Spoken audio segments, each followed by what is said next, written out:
আসে কেন? আসার কোনো দরকারই নেই। কি হয়েছে মা?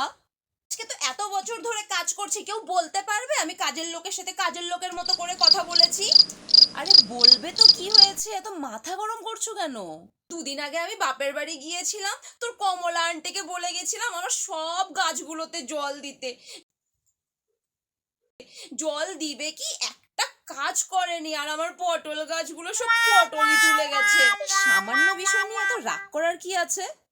আমি বললাম আজকে সিঁড়িটা একটু ভালো করে ঝাড় দিয়ে মুছে দিতে, কি বললো জানিস? বৃহস্পতিবার ছাড়া বলিস ঝাড়ু পোছা কিছুই করতে পারবে না, পুরোপুরি মুখের উপরে না করে দিল। আর আজকে এই হাঁড়িটা এক্সট্রা বেরিয়েছিল, বললাম একটু মেজে দে, তাও কি জানিস মুখের উপরে পুরোপুরি না করে দিল, মাজলই না। আমি তাও রেখে এসেছিলাম, ভাবছি মেজে দিবে হয়তো, মাজেনি। আমি গিয়ে এখন মেজে নিয়ে আসলাম। তুমি বেশি ভালোবেসে বেশে মাথায় তুলেছো। আজকে তোর বাবা আসুক, এর একটা বিচার হবেই হবে। কাজের লোককে কাজের লোকের মতো ভাবি না, নিজের লোক ভাবি।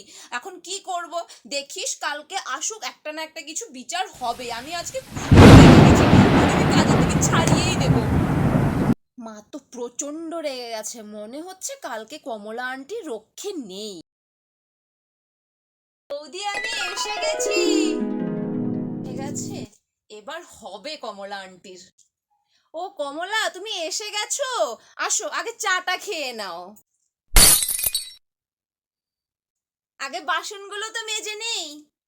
বাসন কোসন আমি সব মেজে নিয়েছি, আগে চা খাবে চলো।